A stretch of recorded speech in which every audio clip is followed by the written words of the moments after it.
Hey, welcome back to the Nero world. Today we're diving into another Nero Wolfe mystery, smart, sharp, and worth every minute. The woman arrived at 11:15 on a Thursday morning in October, which put her squarely in conflict with Nero Wolfe's schedule, and as it turned out, with at least one person's idea of natural justice. Wolfe was upstairs in the plant rooms, communing with his orchids for the second of his 2 daily sessions.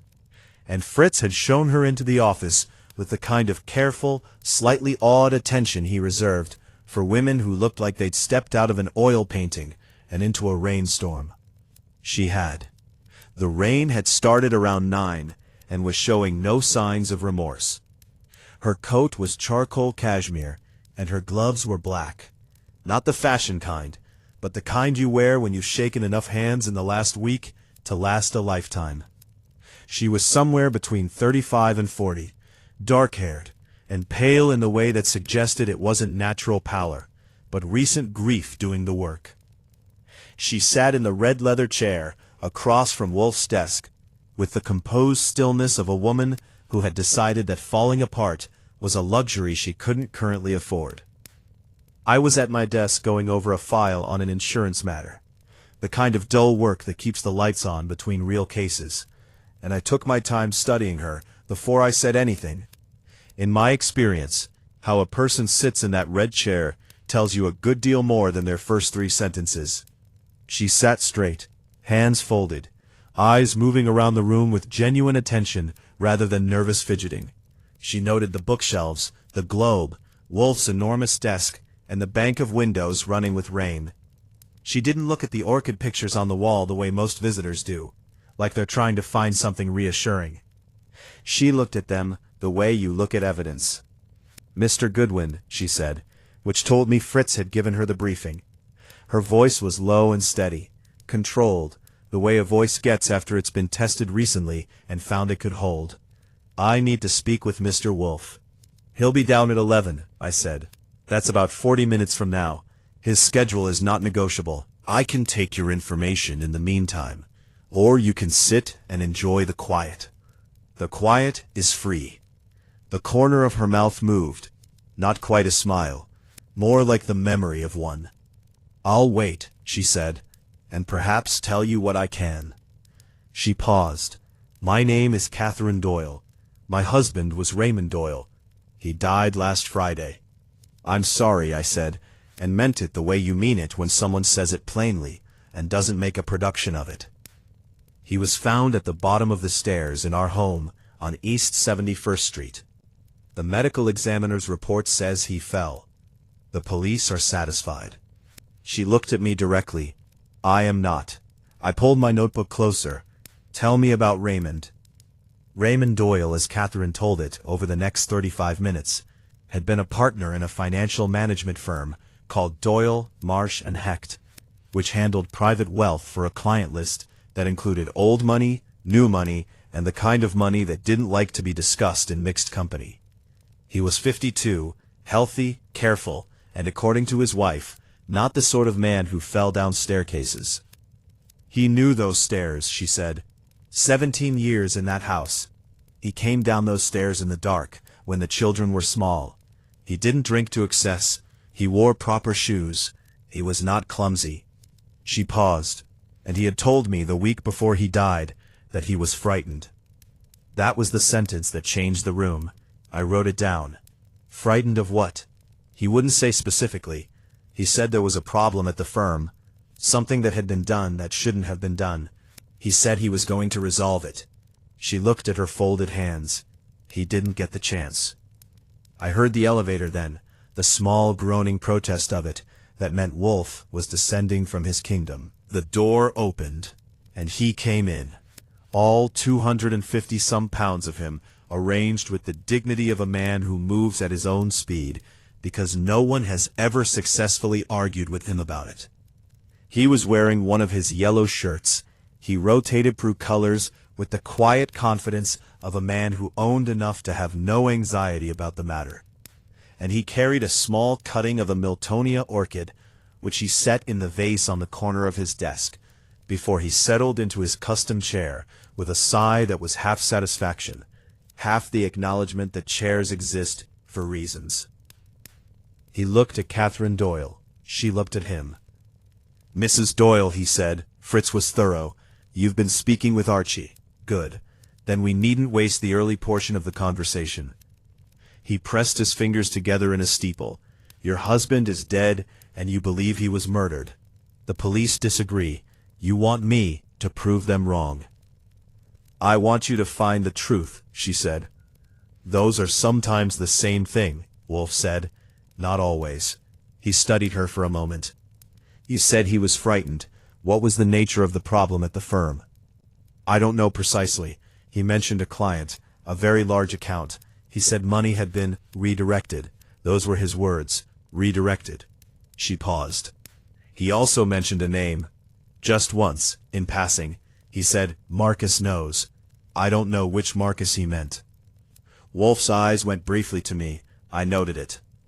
"The partners in his firm," Wolfe said. "Their names?"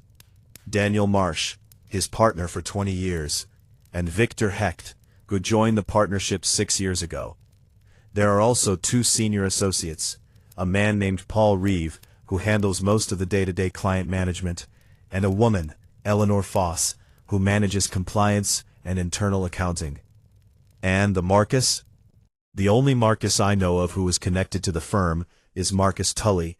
He's a client, one of their oldest accounts. He was a close personal friend of Raymond's before he was a client.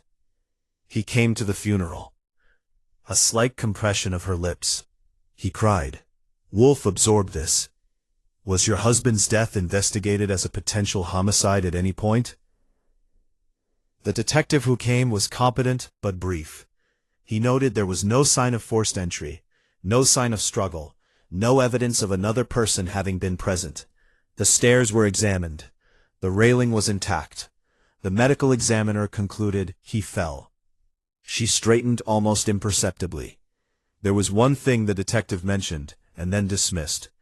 On the landing at the top of the stairs, there was a small patch of dried candle wax. "Raymond didn't use candles. Neither do I. Our housekeeper confirmed it wasn't there when she cleaned on Thursday." I looked up from my notebook.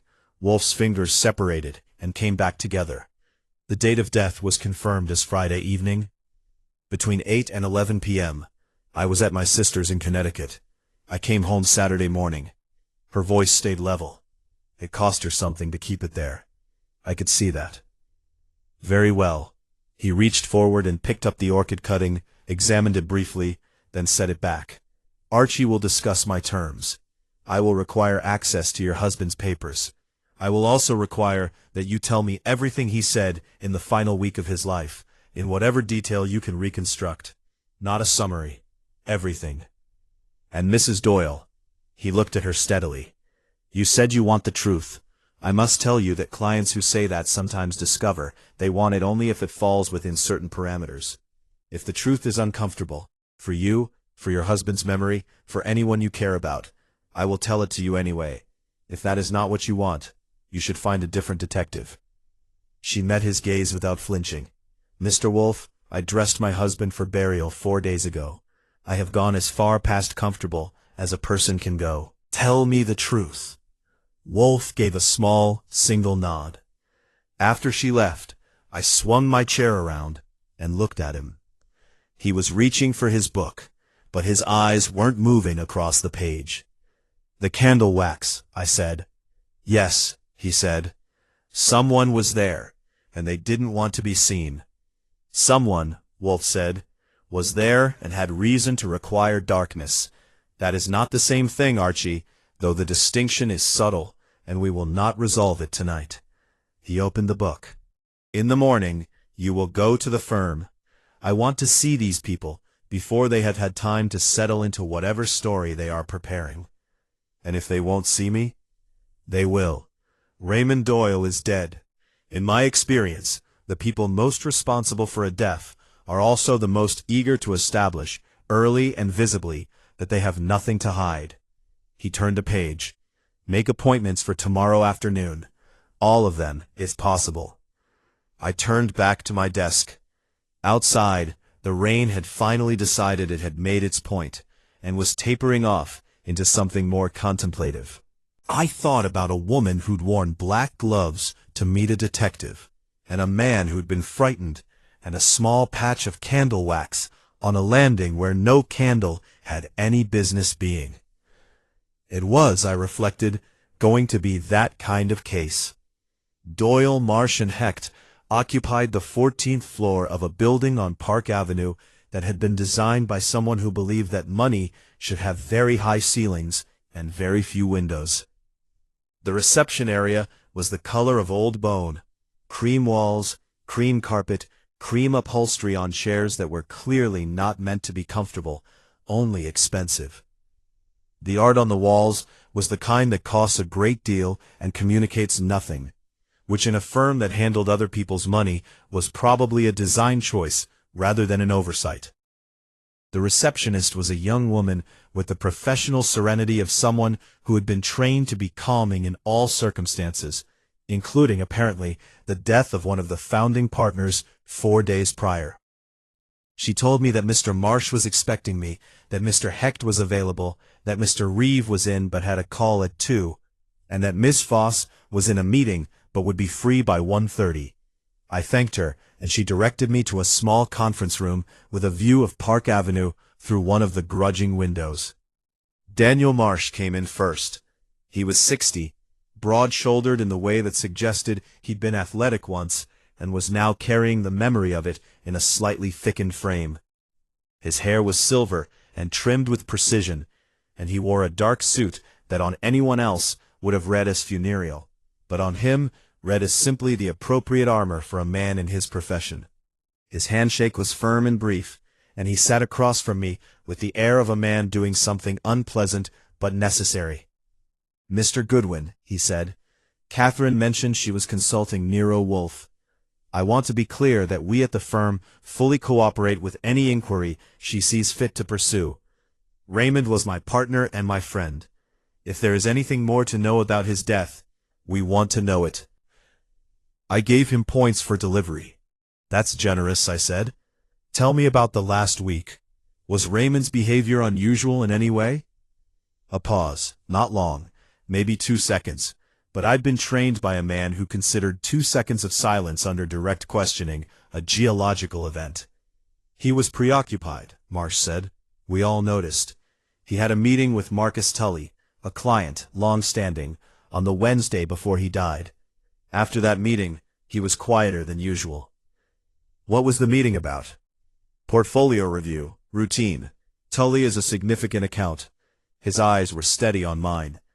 "If you're asking whether anything irregular came up, I genuinely don't know. Raymond didn't share the details of that meeting with me." "Was that typical?" "With Tully? Actually, somewhat. Raymond managed that relationship personally. It predated the firm.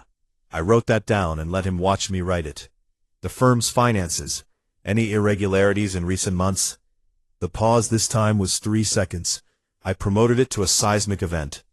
"We are audited annually and are in full compliance with all applicable regulations." "I'm not sure what you're suggesting." "I'm not suggesting anything," I said pleasantly. "I'm asking. Mrs. Doyle mentioned her husband had expressed concern about a financial matter at the firm. A word he used was redirected." Marsh's expression didn't change. That, in my experience, is itself a kind of change. A man who genuinely has no idea what you're talking about lets his face show it. A man who knows exactly what you're talking about and has prepared for the question keeps his face very, very still. "I can't account for everything Raymond may have said to Catherine," he said. "He was under some pressure. I don't have specific knowledge of any irregularity." I thanked him, and he left, and Victor Hecht came in. Hecht was younger, 44 or 45, and had the energy of a man who had worked very hard to get where he was, and hadn't fully relaxed about it yet. He was lean and dark and quick-eyed, and he shook my hand with the enthusiasm of a man who wanted me to know he was cooperative. Sometimes enthusiasm and cooperation are the same thing. Sometimes one is a costume the other wears to a party. "Terrible thing," he said, before I'd asked him anything. "Raymond was, look, he built this firm. Not alone, obviously. Danny was there from the start. But Raymond was the one with the vision. I joined 6 years ago, and I can tell you, the culture here, the standards, that was Raymond. High standards, I said. Absolutely. Client confidentiality, fiduciary responsibility, everything by the book. He was a straight arrow. He said it with conviction. He might even have believed it. Any concerns about specific accounts recently? Any sense he was worried about something at the firm? Hecht leaned back slightly. He'd been distracted, I noticed, but Raymond was a private person. He didn't bring his concerns to the floor, so to speak. A pause. Why? What did Catherine say? She said he was frightened, I told him, watching his face. In the week before he died, that something at the firm was wrong. The eyes went still for a moment. Then they moved, not much, just a flicker toward the window and back. And Hecht said, I don't know what to make of that. Frightened is a strong word. It is, I agreed. Mrs. Doyle is a precise person. She uses words carefully. I left him with that and waited for Eleanor Foss.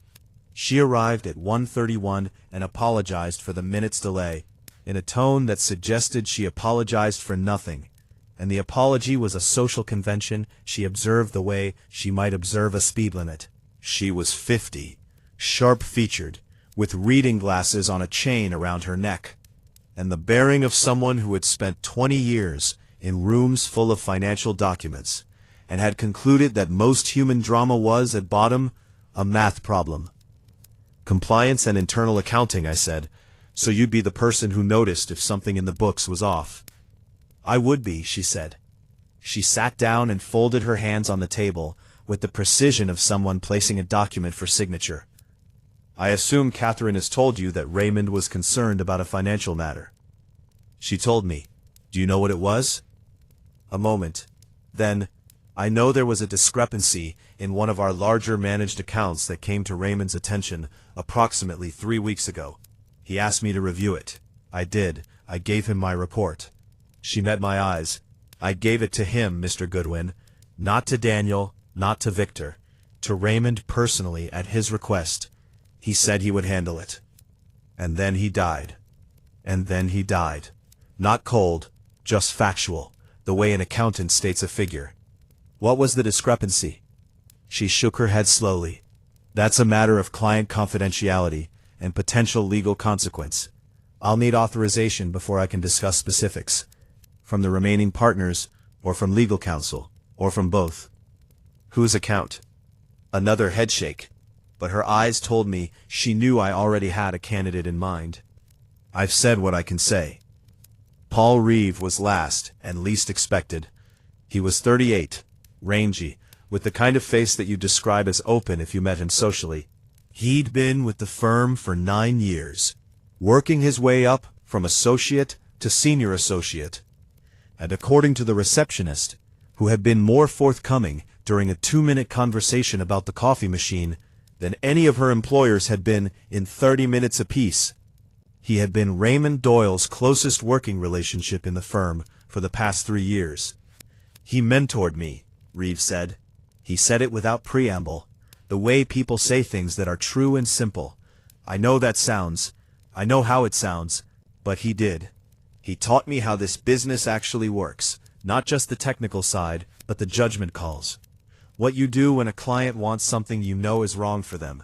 How you tell an old man his estate plan is going to blow up his family. He stopped. I'm going to miss him. I believed him. That, in a room full of people I'd been watching very carefully, was notable. Were you aware of any problem at the firm? Anything involving a large account? He looked at me for a moment, then he said quietly, Raymond came to me 2 weeks ago. He asked me to pull the transaction history on the Tully account, going back 18 months. Just pull it. Don't analyze it, don't flag anything, just put it on a flash drive, and give it to him. So I did. And he took it and said thank you, and never mentioned it again. He looked at his hands. I've been thinking about that. I've been thinking about it a lot. I thanked him and gathered my notes, and rode the elevator down to Park Avenue, where the October sky had gone the color of old pewter, and the taxis were starting to collect at the corners, the way they do before a rain. I had 4 people, all of whom knew something, at least one of whom knew a great deal, and a transaction history on a flash drive that was presumably somewhere in Raymond Doyle's effects. And I had a name that had come up in every conversation, directly or by implication, like a stone at the center of a pond whose ripples kept reaching the shore. Marcus Tully. I reported to Wolfe at 6:15, which is when he comes down from his second orchid session and before Fritz brings dinner. This is, in the geography of the brownstone, the best hour for working conversation. Wolfe is exercised enough mentally by the orchids that he's amenable to input, and hungry enough that he moves through information quickly rather than dwelling on the pleasures of digression. He listened without interrupting, which is one of his more superhuman qualities. I gave him everything: Marsh's careful stillness, Heck's performative cooperation, Foss's precise boundary drawing. Reeves quietly offered information about the flash drive. He sat with his eyes half closed and his fingers laced across the considerable terrain of his middle. And when I finished, he was quiet for 20 seconds. "The flash drive," he said, "presumably with Mrs. Doyle's delivery of his papers. She's sending them over tomorrow morning." "Good. Miss Foss interests me. She interests me too.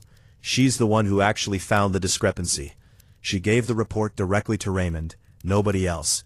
Which means," Wolfe said, "that when Raymond died, she was the only person at that firm who knew both what the discrepancy was and that Raymond knew about it. Unless Raymond had told someone else. He told Reeve enough to make Reeve nervous in retrospect." "Reeve told you about the flash drive voluntarily?" "Yes. Either he is innocent and genuinely troubled by what he knows, or he told you because he calculated that you would find out anyway, and volunteering it first makes him appear cooperative." Wolfe shifted in his chair. "Both are possible. We will know more when we meet them here." He rang for beer, one of his 2 bottles for the evening. "Tomorrow I want you to go to East 71st Street. I want you to see the staircase. The police have cleared the scene. I have no interest in evidence the police might have missed. I want you to see the geometry of the thing. The staircase, the landing, where the candle wax was found, the sightlines from the various rooms." He poured his beer with the meditative attention he gave all physical pleasures.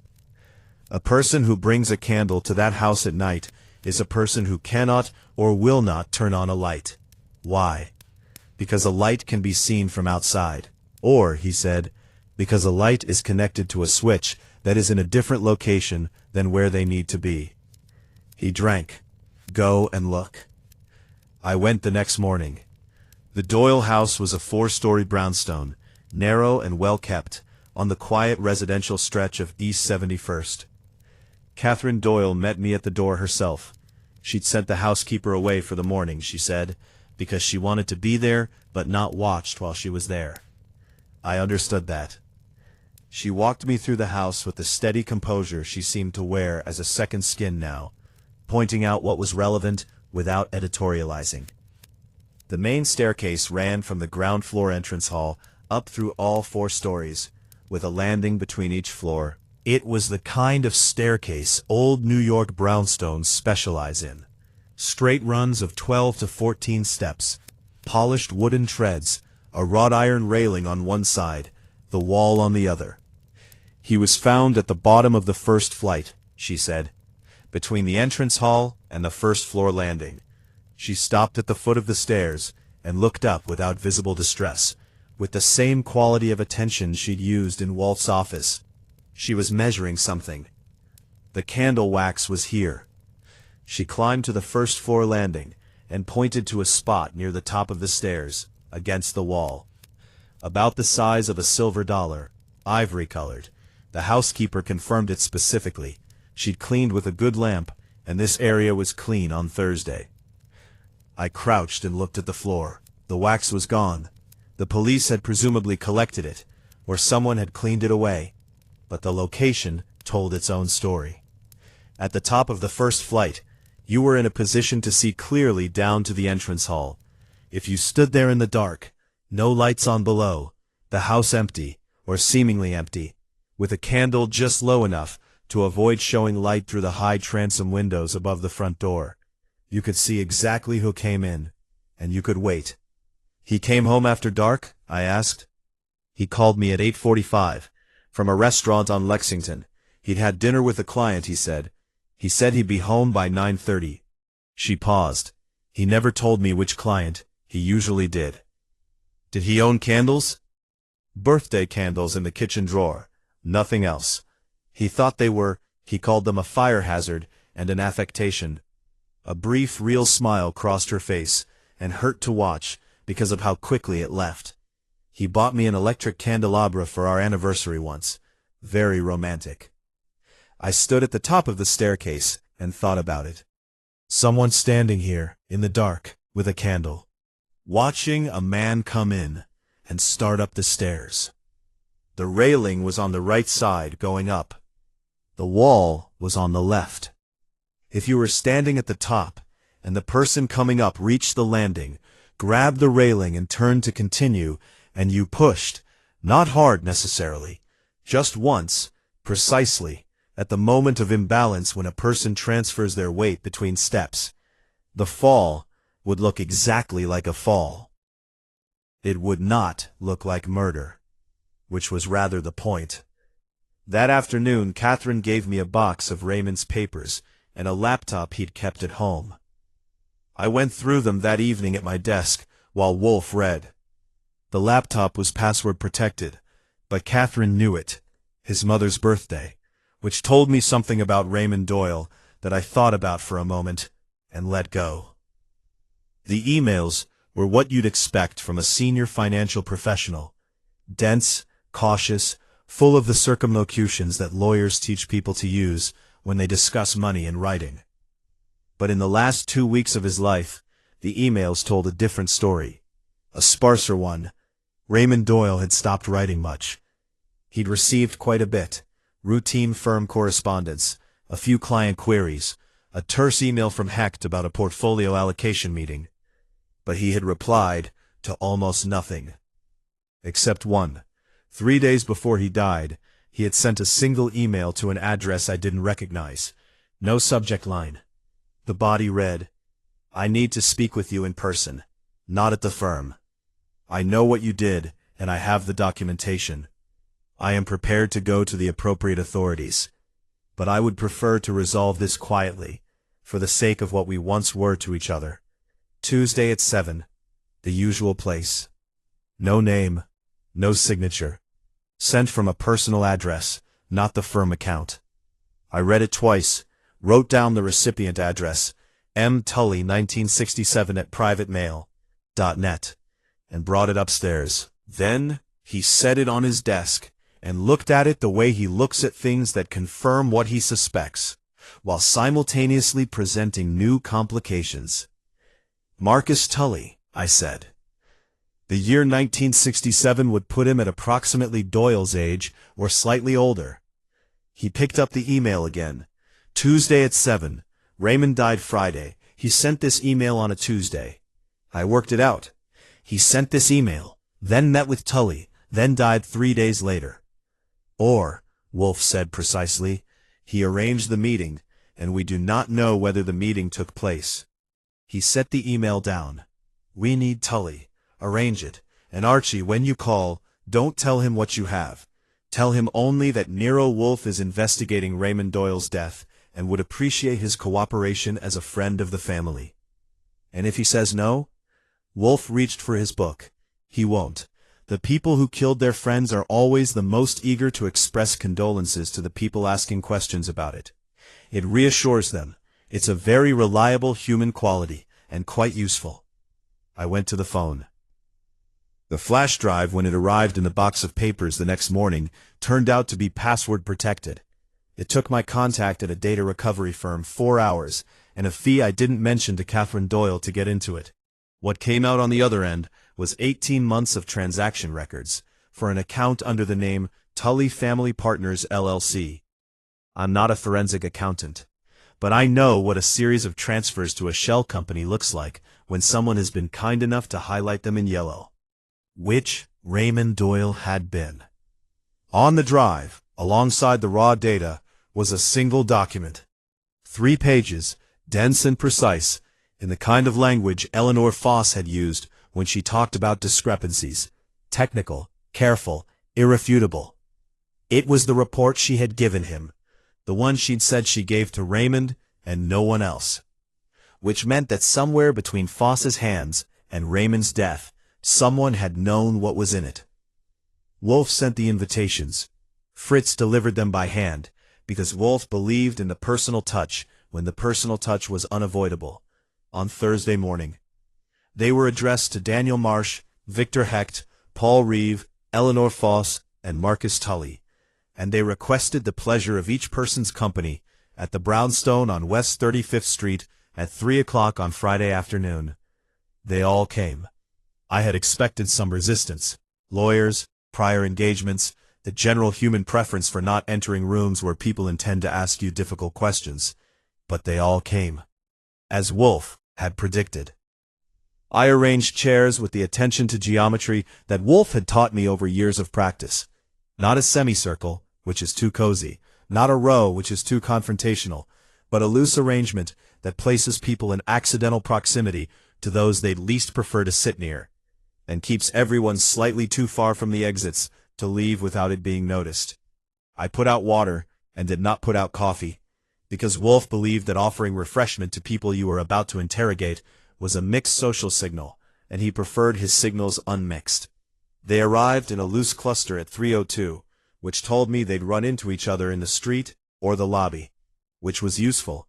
They'd had approximately 90 seconds to align whatever stories needed aligning, which isn't enough time to align much.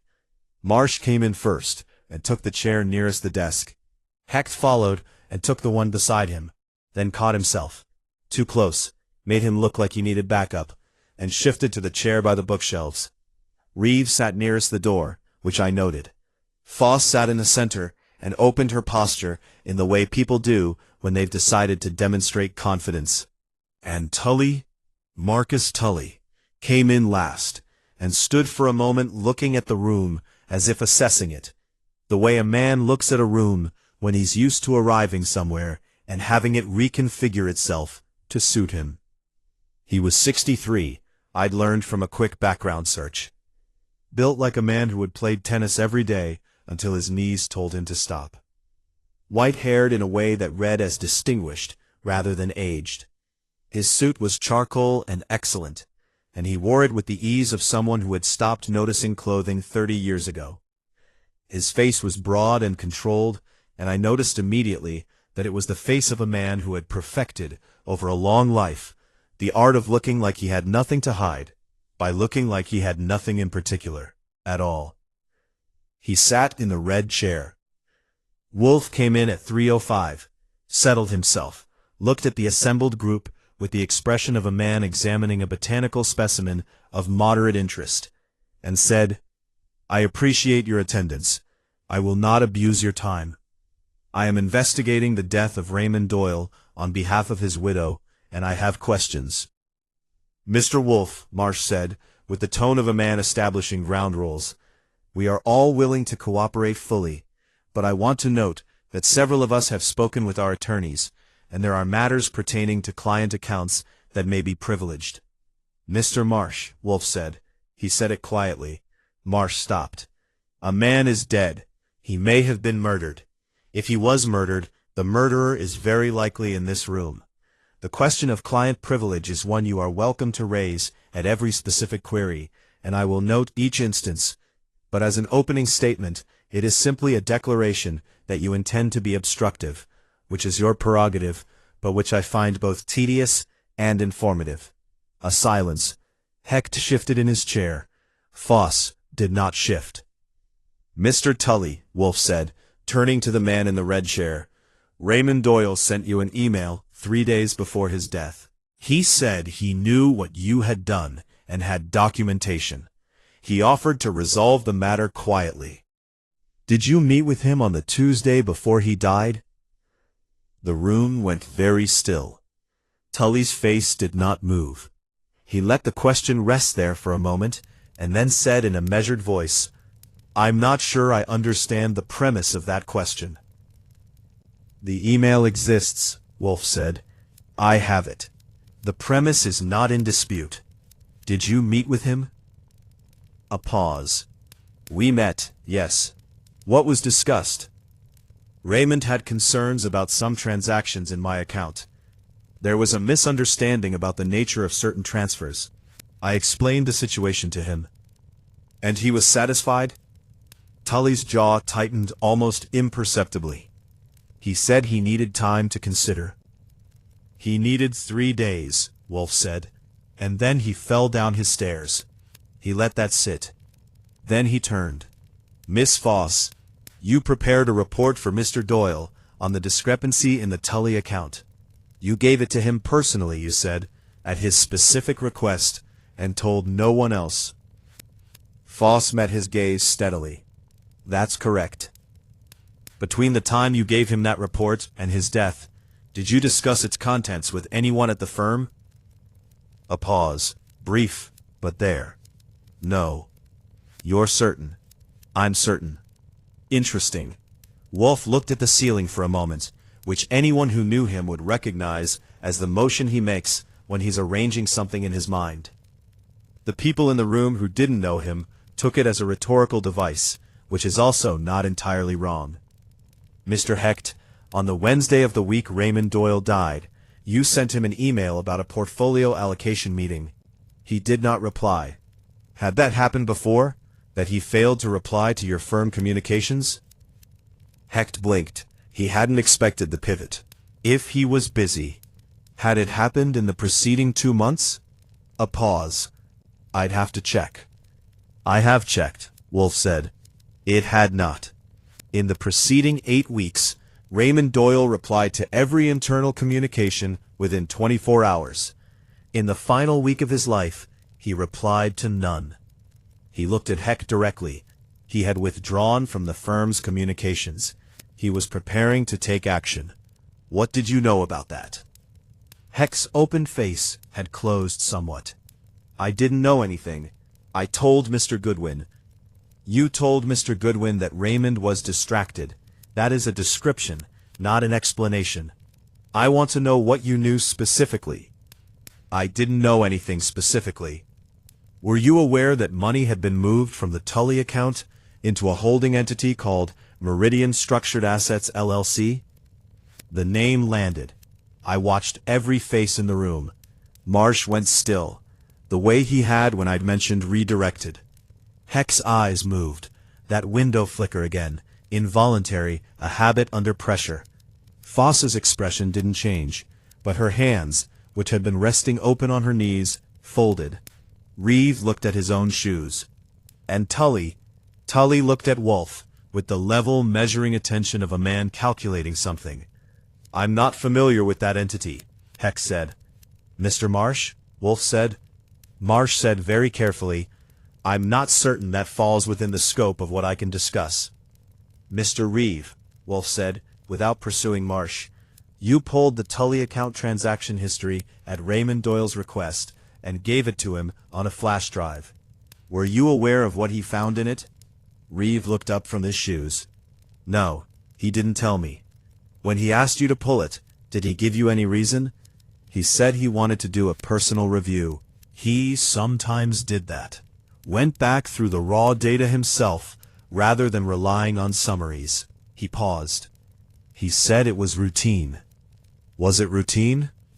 A long beat. No, Reeve said quietly. It wasn't. Wolfe nodded slowly, as if a small piece had been set into its proper place. He looked at Tully again. Mr. Tully, you have been a client of this firm for how long? 22 years. And a personal friend of Raymond Doyle for how long? A pause. 30 years. He wrote to you, Wolfe said, that he was prepared to go to the authorities, but preferred to resolve the matter quietly, for the sake of what you once were to each other. Those are the words of a man making a final appeal to a friendship. What was your response when you met with him? Tully looked at him for a long moment. Then he said, I told him he was mistaken. And was he? He was confused. He had incomplete information. He had a 3-page forensic report and 18 months of transaction records, Wolfe said pleasantly. That is not incomplete information. That is rather thorough information. He straightened in his chair. I have no further questions at this time. Thank you for coming. They filed out, Marsh and Heck together, quickly. Foss alone, measuring her pace. Reeve last again. Tully left without looking at any of them, which was itself a form of communication. I closed the door and turned around. Well, I said. The wax, Wolfe said. He had his fingers steepled again. Someone lit a candle in Raymond Doyle's house to avoid turning on lights. They knew the house well enough to navigate it in near darkness. They positioned themselves at the top of the first-floor stairs. They waited. When Doyle came home and started up the stairs, they pushed him. He paused, and then they left, taking the candle. They did not think of the wax until later, or did not care, or believed the police would not pursue it. Which one? I said. I have a working theory, he said, but there is something not yet accounted for. The report, the financial evidence. He looked at me. Miss Foss told me she spoke to no one, but someone at that firm knew what Doyle had, someone who had reason to want it buried. He stood, slowly. I need you to look at Meridian Structured Assets. Who owns it? Who created it? And when? That'll take some digging. Then dig, he said, and went to prepare for dinner. Delaware incorporations are not, as any financial detective will tell you, the most transparent documents in the world, but they're not impenetrable either. And I had, by this point in my career, accumulated a set of contacts who specialized in the space between legal and useful. By noon of the following day, I had the registered agent, the initial filing, and, through a contact at a title search company who owed me a favor from an unrelated matter involving a missing heir and a co-op board, the name of the individual who had signed the operating agreement. The name was Victor Hecht. I sat with that for a moment before I called Wolfe. He picked up the house phone on the second ring, which meant he was in the kitchen with Fritz and not the office. I told him. There was a silence of exactly 4 seconds, which I had come to understand over the years meant he was not surprised, but was revising some estimate. Hecht created the entity, he said, not Tully. Tully's money went into it, but Hecht built the container. And Tully, did he know? That, I said, is the question that changes everything.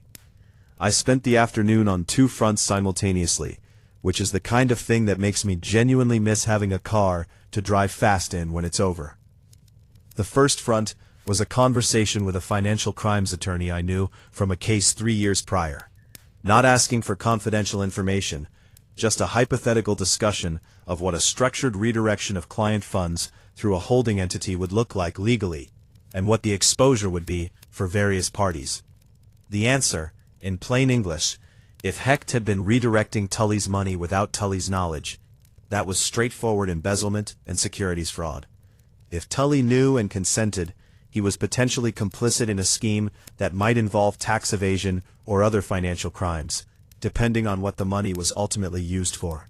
If Raymond Doyle had discovered it and was preparing to report it, to regulators, to law enforcement, either or both of them had a compelling motive to prevent him.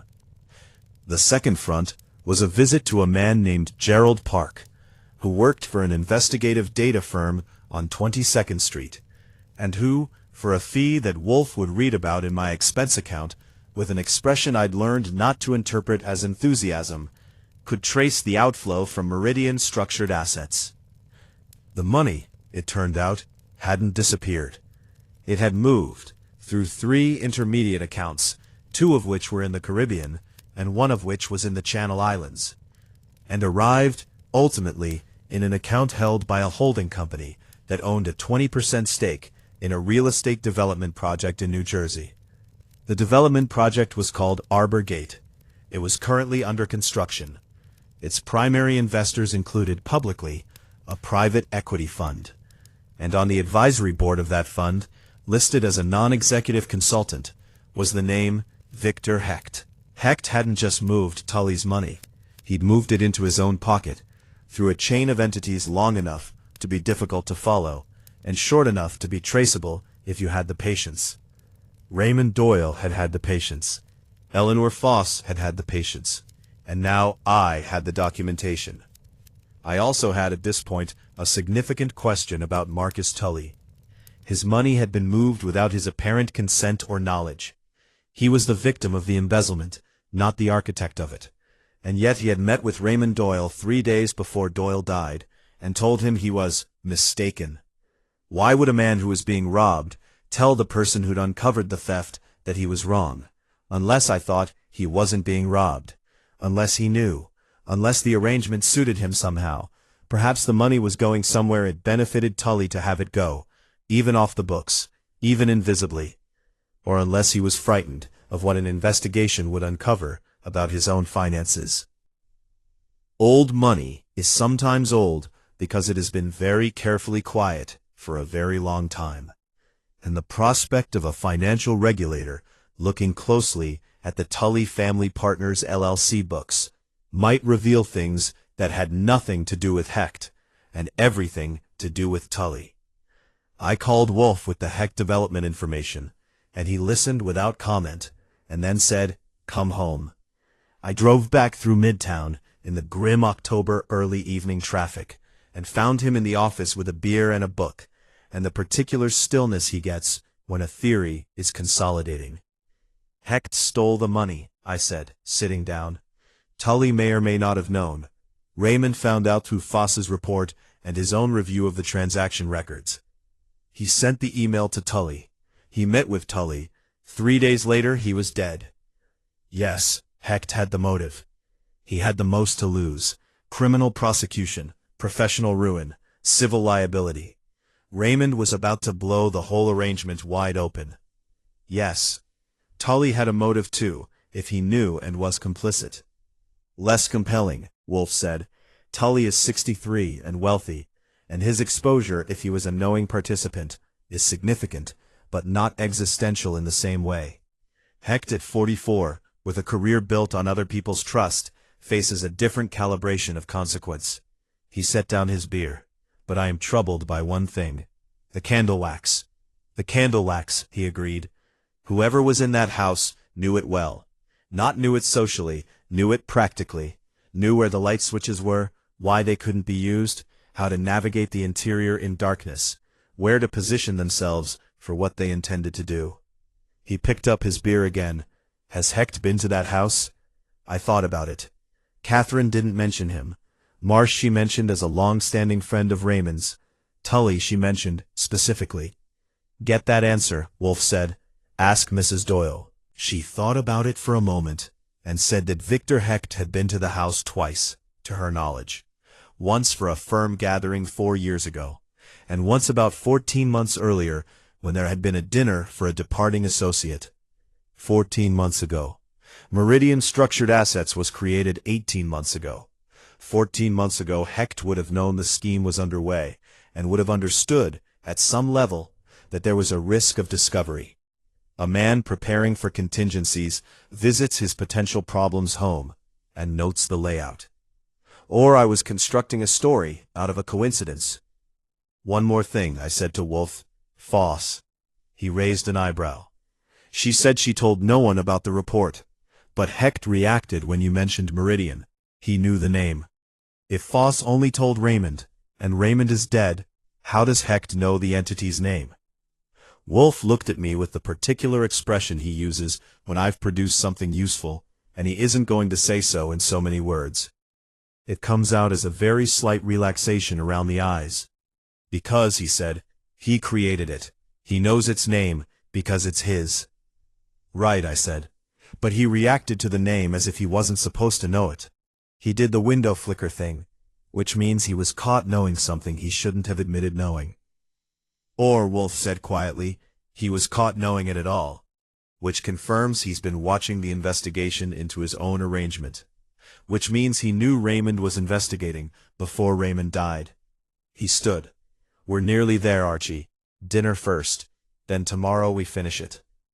Fritz had made braised duck with cherries that night, and Wolfe ate 2 helpings and did not speak about the case again until morning. The mind works when it isn't being prodded, and by the time he came down from his morning orchid session the next day, something had settled behind his eyes that I recognized as resolution. "Tonight," he said, "invite them back." That morning, while Fritz prepared lunch and the brownstone went about its settled routines, the groaning elevator, the sound of Wolfe's footsteps in the plant rooms above, the particular silence of a house that has been the same for many years, I spread the documentation across my desk and read through it again from the beginning. There is a habit Wolfe has taught me, or perhaps infected me with, which is the habit of looking at a collection of facts as if you are seeing it for the first time, even when you have read it 6 times already. The 7th reading is where the thing you missed lives. This is not a mystical principle. It is simply that attention is finite, and on the first several passes, it is occupied with absorbing the content. Only later, when the content is familiar, does the attention have surplus capacity to notice what is wrong. What I noticed on the 7th reading was the timing of Eleanor Foss's report. She had given it to Raymond Doyle personally, at his request. That was clear. What I had noted in passing but not examined carefully was the date on the document itself, which had been written in the upper right corner in the precise unadorned hand of a woman who dated everything. 3 weeks before Raymond Doyle died. He'd had the report for 3 weeks. He'd sat on it. He'd spent 2 of those weeks pulling transaction records himself. Reed had given him the flash drive 2 weeks before the death. He'd done his own verification. And then, in the final week, he'd sent 1 email, met with Tully, and told no one at the firm. Not Marsh, his 20-year partner. Not Reeve, his protégé. Not even apparently his wife, beyond the oblique mention of a problem and a name. He'd been handling it alone, which meant he didn't trust the people around him enough to bring them in. Why not Marsh? I wrote that question on a pad and stared at it while I drank my coffee. Marsh had been Raymond Doyle's partner for 20 years. If Raymond had discovered financial fraud at his own firm, the natural move, the instinctive move, would have been to go to his co-founder first. Unless Raymond had a reason to suspect that Marsh knew about it, or was involved. Or unless Marsh, whatever his involvement, had a relationship with Tully that Raymond understood as a complication. Men who manage other men's money for 20 years develop loyalties that are not always simple. I went back through Raymond's emails with this lens and found something I'd glossed over the first time. 6 weeks before his death, Raymond had received a short, personal email from Marsh, not a firm matter. It read, "Marcus called me. He's concerned about the account review. I told him it was routine. Is there anything I should know?" Raymond had replied with a single sentence, "Nothing to concern yourself with, Danny. All in hand." All in hand. He was already protecting Marsh from the knowledge, or protecting himself from having to tell Marsh that there was something very much not in hand. I brought this to Wolfe at 11 when he came down from the plants. He read it, set it down, and looked at the middle distance for approximately 10 seconds. Then, Marsh knew Tully was concerned about the account review. He passed that concern to Doyle. Doyle's reply was a closed door. He tapped the paper. Marsh is not necessarily a participant in the fraud, but he was, knowingly or not, in communication with Tully about the investigation into the fraud. That communication would have been useful to Tully, and through Tully, potentially to Hecht. I worked it out. Tully calls Marsh. Marsh calls Raymond. Raymond deflects. Tully now knows Raymond is looking and isn't sharing what he's found. Tully calls Hecht. "It is a chain," Wolfe said. "Not necessarily a conspiracy. Tully may have spoken to Marsh in genuine anxiety, with no understanding of what it would set in motion. Marsh may have relayed the concern to Raymond in genuine good faith, but the information traveled, and at the end of the chain was a man who had committed financial crimes, and now knew that the evidence had been found. He straightened. Hecht. Hecht knew Raymond was investigating. Knew he had the report. Knew about the flash drive. He could have inferred that from Tully's anxiety and the timing of Raymond's withdrawal from firm communications.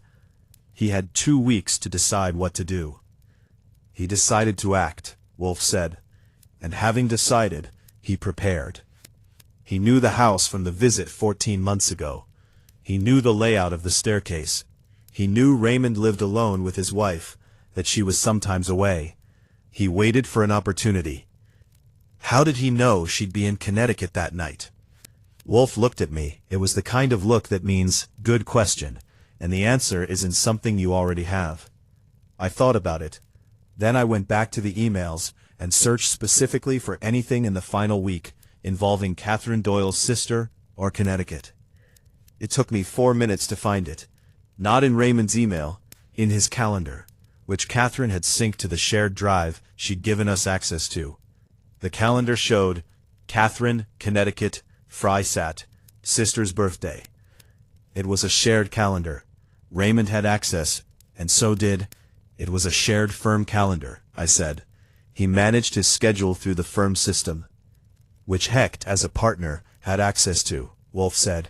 He folded his hands. That is the mechanism. He saw the calendar. He saw the window. He planned. One thing remains. Tully. Tully met with Raymond 3 days before the murder, and told him he was mistaken. Why? Was he protecting Hecht? Was he complicit? Was he simply trying to buy time? He pushed himself to his feet. Tonight, when they are all here, I will ask him directly, and I will watch him answer in the presence of the others. The presence of the others is important. It changes the calculation. He moved toward the door, then stopped and turned back. There is also the matter of proof. The financial documentation establishes motive and the scheme. The calendar establishes opportunity and foreknowledge. The candle wax establishes presence at the scene. But presence at the scene is not evidence of murder. A good defense attorney will construct an alternative story. Hecht was there for another reason. Met with Raymond, left, and Raymond fell afterward. So what do we need? We need him to put himself at the scene, in a way he cannot explain innocently. And I believe, given the pressure of tonight's proceedings, he will. He walked out. I spent the afternoon calling the guests, arranging the chairs, and thinking about a man who had planned a murder and thought he'd gotten away with it, and had been wrong, which is the condition that leads to either extraordinary caution or extraordinary carelessness, and there is really no way to know in advance which it will be. Fritz made a soufflé for dinner, and it was, as his soufflés always are, perfect. I ate my portion and thought about candle wax. Wolfe ate his 2 portions and thought about whatever Wolfe thinks about. The brownstone was quiet and ready, the way a stage is quiet and ready, before the audience arrives. At 7:30, I rearranged the chairs one final time and went to wait by the door. They arrived, once again, in a cluster, this time clearly having met deliberately outside, which told me the intervening 24 hours had been productive in terms of collective anxiety and story alignment. Reeve and Foss arrived separately, but within 30 seconds of each other, which meant they hadn't coordinated, but had felt the same pull toward arriving late enough to see the room before committing to a seat. Tully came last and alone. I had made one change to the room's configuration. A second chair had been placed at the desk, beside Wolfe's, and on that chair sat a manila folder containing selected documents: the Foss report, the transaction records, the email to Tully, the Meridian Incorporation filing with Hecht's name, and a printout of the firm calendar entry showing Catherine's weekend in Connecticut. The folder was closed. Its presence was intended to be visible. It was. Hecht saw it first. His eyes went to it when he came through the door, and then away, with the speed of a man who does not want to be seen looking. Tully saw it, and looked at it for a half-second longer, before he sat. Marsh didn't look at it. Foss looked at it, and then at me. Wolfe came in at 8, settled himself, and opened the folder. I said last time that I had no further questions, he said. That was a strategic simplification. Tonight, I do have questions, and I expect answers. He looked at Tully. Mr. Tully, I will begin with you because I want to understand your position before I explain mine. When Raymond Doyle met with you on the Tuesday before his death, you told him he was mistaken. You knew, at that point, that he had a financial report documenting irregularities in your account and 18 months of transaction records. On what basis were you telling him he was mistaken? Tully said nothing for a moment. Then, with the deliberate quality of a man who has decided to change his approach, Victor told me there was an explanation. That the transfers were part of a restructuring he was managing on my behalf. Did you believe him? A pause. I wanted to. Mr. Hecht, Wolfe turned. You told Mr. Tully that the transfers from his account into Meridian Structured Assets LLC, an entity you created, were a restructuring you were managing on his behalf. Is that accurate? Hecht's open face had been closing progressively since he'd walked in. Now it was about as open as a bank vault. I'd like to clarify, there were legitimate Meridian Structured Assets LLC, Wolfe said, incorporated in Delaware 18 months ago with you as the signatory. The funds moved through 2 Caribbean accounts and a Channel Islands account into Arbor Gate Development, in which you hold an indirect financial interest through an advisory arrangement with its primary investment fund. He looked up from the folder.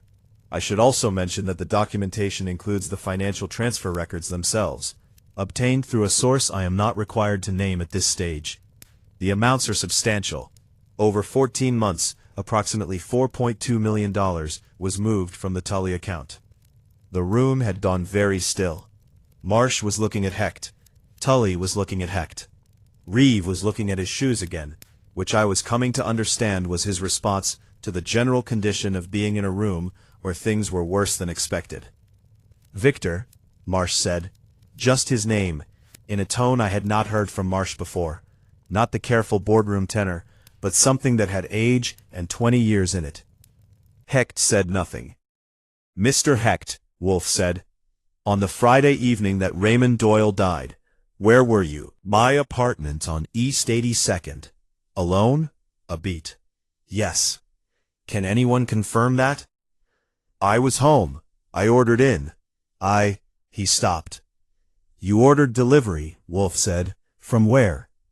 There's an app. I'd have to check. I would appreciate that. In the meantime, Wolfe looked at him steadily. 3 weeks before Raymond Doyle's death, Eleanor Foss gave him a report documenting the Tully account discrepancy. She gave it to him privately, at his request, and told no one else. And yet when I mentioned the entity name Meridian Structured Assets in this room yesterday, your reaction indicated recognition. If you had not been monitoring the investigation into your own scheme, which required knowing that the scheme had been discovered, you would not have recognized that name. You created the entity, but you created it carefully. Raymond Doyle found it only by following a chain of transactions, and he had had the full records for 2 weeks before he died. The only way you know the name Meridian Structured Assets in the context of this investigation is if you knew Raymond knew it. He paused, which means someone told you. Who? Hecht said nothing, but his eyes went, just for a fraction of a second, to Tully. Mr. Tully, Wolfe said, very quietly, did you tell Mr. Hecht that Raymond Doyle had identified the entity by name? Tully sat with his hands on his knees, and his expression unreadable. Then he said, Raymond mentioned the name when we met, on the Tuesday. Yes, I told Victor what Raymond had said. What did Mr. Hecht say in response? A silence that lasted long enough to acquire weight. He said he would handle it. The room took that sentence and held it. Wolfe looked at Hecht. You told Mr. Tully you would handle it. 3 days later, Raymond Doyle was dead. He let that sit. Mr. Tully told Mr. Hecht he would handle it.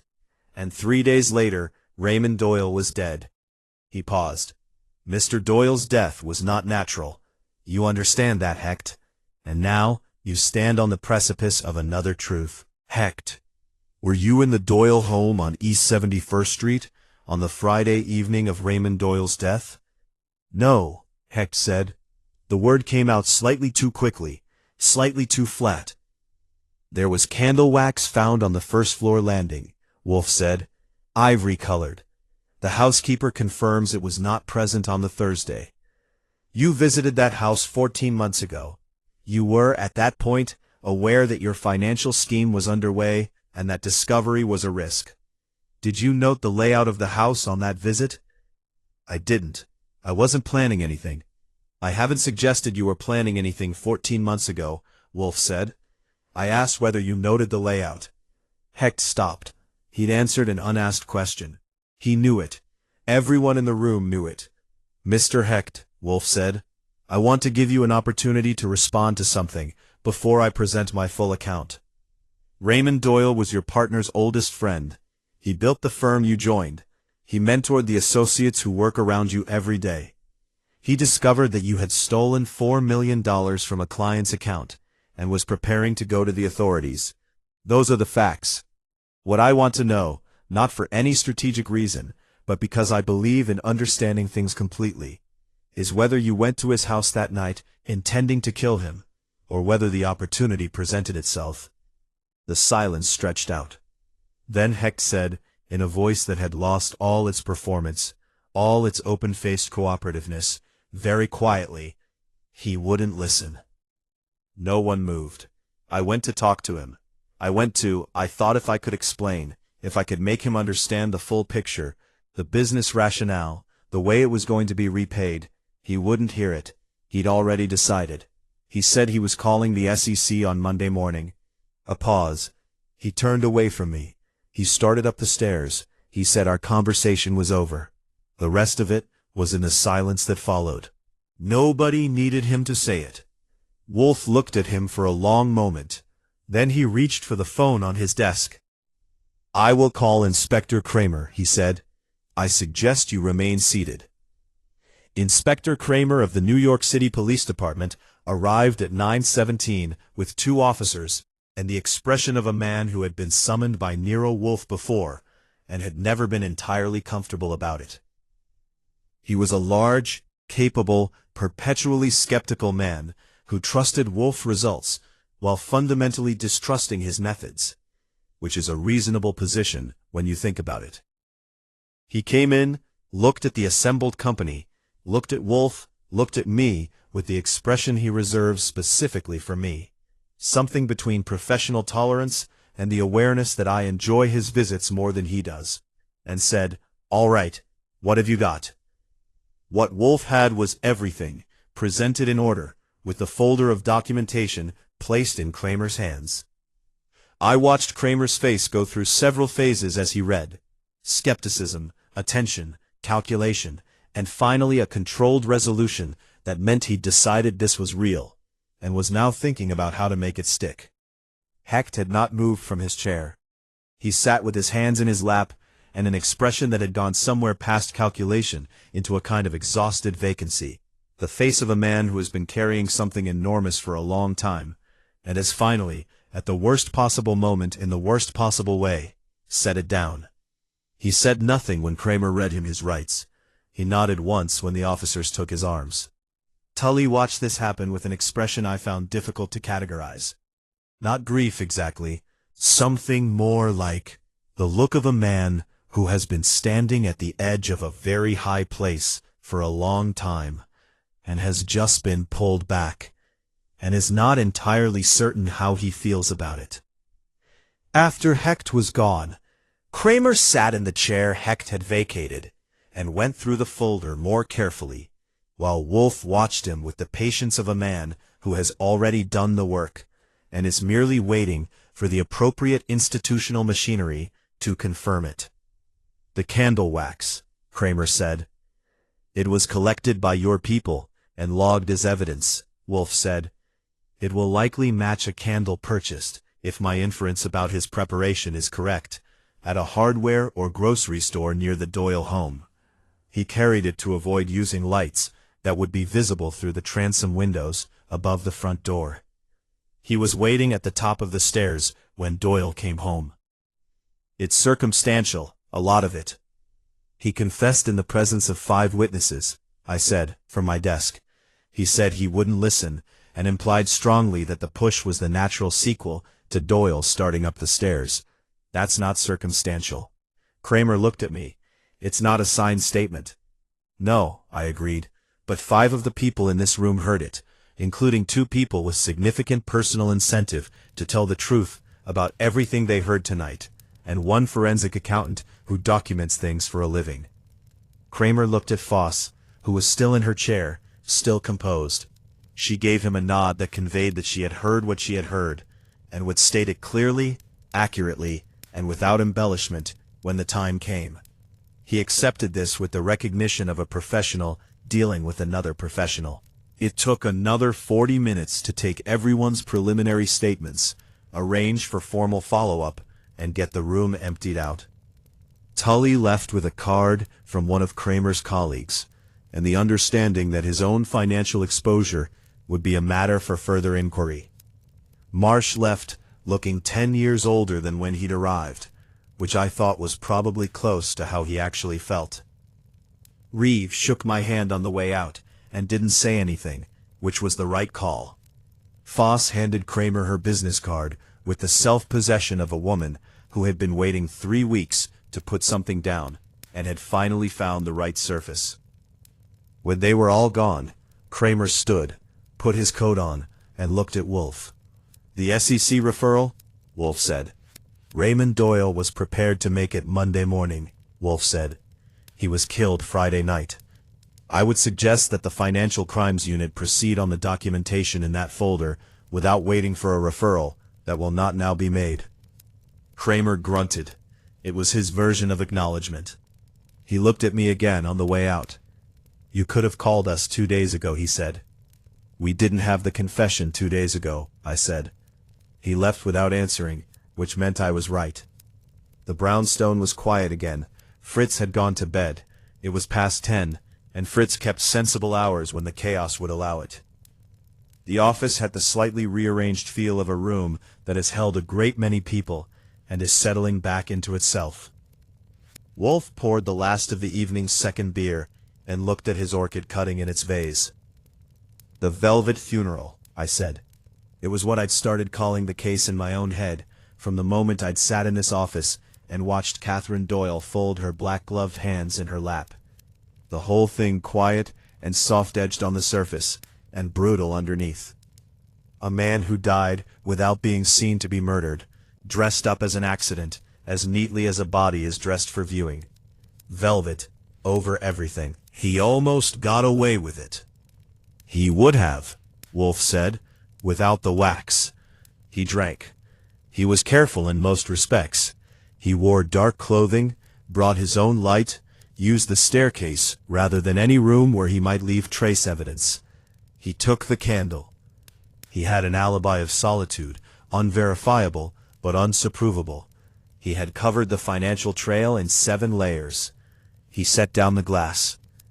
But he did not think about the wax, because he did not know the housekeeper's schedule, and he assumed, as people who plan murders in other people's homes typically do, that an empty house is a house with no witnesses. He forgot that a clean floor is a kind of witness. And Tully, I said. He was ultimately a man more frightened of his own financial exposure than of Victor Hecht. Wolfe turned slightly in his chair. When Raymond came to him with the evidence, Tully's first impulse was to protect himself. He told Raymond he was mistaken because he needed time to decide what to do, whether to cooperate with Raymond or to do what he ultimately did, which was to pass the information to Hecht. He chose the path that seemed less dangerous. He was wrong about which path that was. He didn't know Hecht was going to kill anyone. No, Wolfe said, I believe that is true. He thought Hecht would find another solution, another layer of explanation, another maneuver. He did not expect, or did not allow himself to expect, that Hecht's solution would be final. He paused. That will be for the appropriate authorities, and eventually a jury to assess. His culpability is real, but its form is complicated. I thought about Raymond Doyle, who had known who was stealing, and had chosen to bring it quietly to the man he'd been friends with for 30 years, giving him a chance to explain. Choosing the old friendship over the clean, clinical move of going directly to the regulators. It was a decent impulse, and it had cost him his life, which is the kind of terrible irony that makes you want to give people the advice not to be decent, but you can't actually give that advice, because a world where decent people stop being decent because they've been warned about the cost is not a world worth much. I called Catherine Doyle at 10:45. She picked up on the second ring, which meant she wasn't sleeping, which I'd assumed. I told her we had a result, that an arrest had been made, that she would be contacted by Inspector Kramer's office in the morning, and should bring a lawyer she trusted. I told her the financial evidence her husband had gathered had been central to everything, and that he had, in fact, had everything in hand, just not enough time. There was a silence on the line, and then she said, very quietly, "Was it someone who knew him?" "Yes," I said. Another silence. "I thought it would be," she said. "He trusted too easily. He thought that if someone had been his friend once, there was still something of that in them." She paused. "He was usually right about that. He wasn't wrong that it was still there. He was just wrong about which part of it would win." I didn't have an answer for that, so I didn't offer one.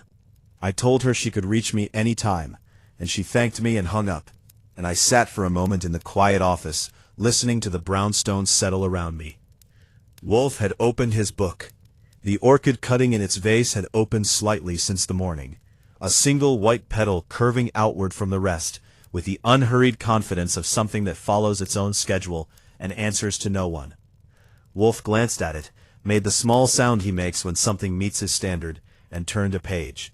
"Archie," he said, without looking up. "Yeah. Note for the file that the outstanding invoice for the Breckenridge matter should be followed up on Monday. I believe they've had sufficient time to process it." "It's Friday night," I said. "Monday," he said, "is not Friday night." I pulled out my notepad, wrote it down, and set the notepad on my desk. Outside, West 35th Street was quiet, the way New York is quiet at 11 on a Friday, when all the loud things are happening somewhere else. Not absent, just far enough away to sound like weather. The orchid opened another fraction. Wolfe turned another page. The case of the Velvet Funeral was by any measure closed, which meant that somewhere out there something was already beginning. A new problem, a new visitor, a new set of complications dressed up as something else until they arrived at this door and had to be what they were. They always did. In the meantime, the brownstone held its ground on West 35th, reliable and yellow-lit, a fixed point in a city that doesn't have many of them. And I, for one, was not unhappy to be in it.